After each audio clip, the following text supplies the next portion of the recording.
Hey, my name is Lou Dangzal, and I'm an immigration lawyer here in Toronto. Thanks for listening in. Thanks for watching.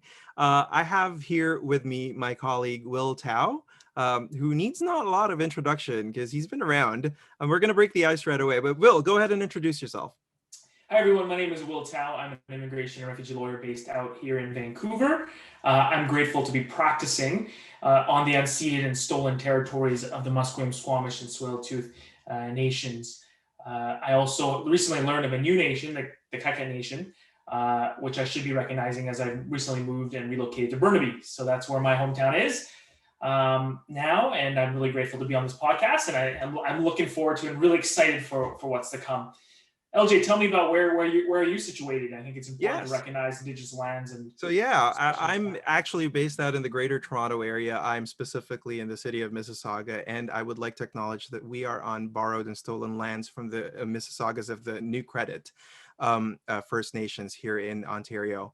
And that we do recognize that immigration plays a very critical role in the settler colonialism history of Canada.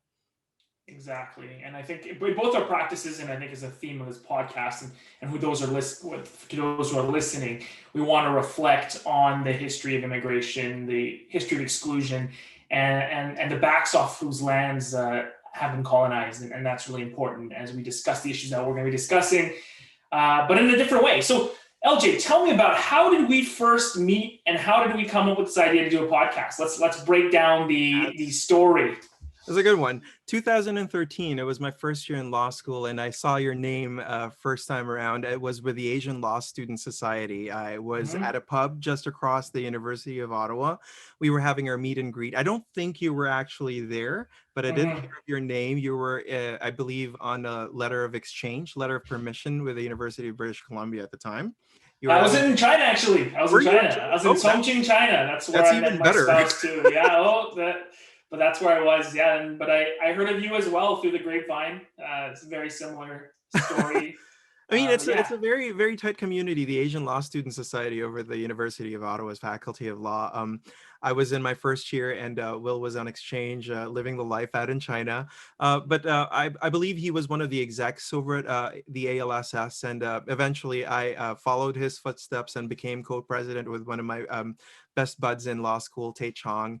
And now she's in Ottawa. She's still in Ottawa. Now I'm here in Toronto, Mississauga specifically.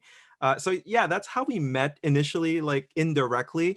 But then, a few years down the road, when we were both lawyers, obviously you became a lawyer first. I ended up at the CBA, or Canadian Bar Association conference, national conference in Winnipeg.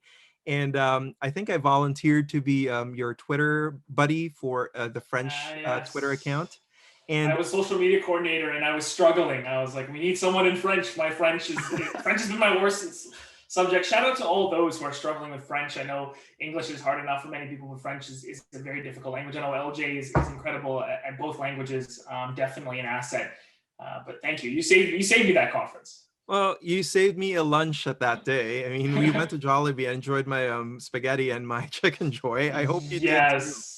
But that wasn't your first foray into Jollibee. You were actually the one who invited me to Jollibee. How come you Yes. knew about Jollibee? So this was from the Philippines back in I can't even remember the date. I believe it was 2010 or 2011 where I was in the Philippines, and I never heard of this place. I came across this logo, and I was like, there must be something special here. And yes, call me Jollibee's convert. I love Jollibee's. I think it's one of the best chains. I know there's mixed opinions on Jollibee's, but we're gonna talk a lot about food on this podcast. So Yes. for those who are listening after a tough days at work, or before supper, as right now I think it's right before dinner for me. I know it's later for you in Toronto. Yeah, food is a big part of it, and Jollibee's brought us together. So thank Jollibee's. So we wanted to give a shout out before we begin this podcast to someone that's very special to us, a professor, Professor Jamie Liu at the University of Ottawa, Jamie Chayan Liu, who with her podcast, what was the podcast called again, LJ? Migration Conversations. Migration Conversations has really inspired us. I know we're both big listeners of that. We're big listeners of Borderlines. And we thought that there was space for us to do a podcast ourselves. So that's what. Absolutely. I mean, you were mentioning offhand before this conversation today that a lot of the podcasts, the YouTube channels that are run by lawyers and immigration professionals alike, are often too academic, and sadly, some of them are also very too sales pitchy. It's not that we're not going to do a lot of those topics. This is a very large umbrella. What we're going to do, though, is we want to talk about immigration and migration writ large and in a very broad sense, but at the same time, make it accessible. Exactly. So that's why I came up with ImmLight. And the meaning of ImmLight is actually a play on words. So in many immigration decisions with an immigration decision maker, either when refusing an application or in court, or, there's always this in light of all circumstances. We've considered everything. And therefore, we are in most cases refusing, but in some cases, allowing cases. So we wanted to play on that wording, and call it ImmLight, to shed light on the circumstances and the issues in Canadian immigration, while taking a bigger cultural element and placing that in the forefront as well.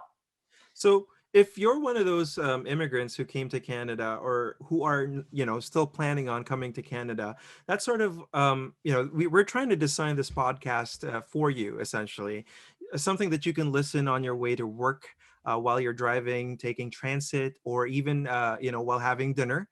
Um, the idea is that you're going to pick up on topics on immigration, but not just about immigration, also about life as an immigrant. As you know, Will, you know that I actually arrived in Canada not too long ago. 11 years actually, in a few weeks. Wow, Time congratulations. flew.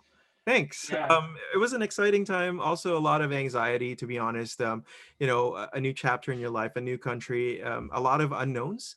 So, Mm. you're gonna get a lot of personal stuff from me. I guess hopefully that'll be some form of draw. At the end of the day, we just want to be relatable. When we share our experiences, when we talk about immigration law from a high level perspective, but we want to, relate it to people when it's where it's actually relatable and something that you can chew on and understand very quickly. Absolutely. And you're going to see from future episodes, either it's us talking or we're going to invite some guests. These are going to be guests that you won't find on any other podcast and any other immigration audio or whatnot. We're going to do things differently. We believe that following immigration is almost like following a sports team. You want to be passionate about it. You want to know the ins and outs, but you also want to know the stories behind the stories. Who's coming in, who has had to unfortunately leave Canada. We're going to hopefully have these people on our show as well, individuals who are caught in the middle. I know my own family's history, tying to what you've spoken to, Lou, is directly related to immigration. I was a product of immigrants. I was born in Victoria, British Columbia myself, but my parents, my father, late father, immigrated in 1987, I believe, right after Expo 86 to British Columbia. So that journey, and that artist's journey of arriving with just $60 in his pocket and building a family from scratch, facing racism and discrimination along the way, often these stories that were unspoken, that is what we want to highlight on this podcast as well, in addition to all of the changes in law that I know some of our more nerdy friends will be very interested in. So a little mix of everything. I think this is going to be a lot of fun. We wanted to create a podcast for us, by us. We're having this conversation once a week anyway, so we're like, why don't we just record it? And hopefully some of you will come along and listen and join us. We also know that in light of us trying to be lighthearted at times, there's going to be a mix of heaviness as well. There will be laughs, but there might be tears. There may be shared stories, memories, but some of them will bring up trigger points for individuals. So we do want to give a trigger warning for those moments. We'll try our best to do so. We want this to be accessible. But we realize we're living in really complex times in a complex mix of diasporic communities. And that's our goal, shedding light on those stories, bringing in our lived experiences and our experiences with the process ourselves and with our loved ones and family members.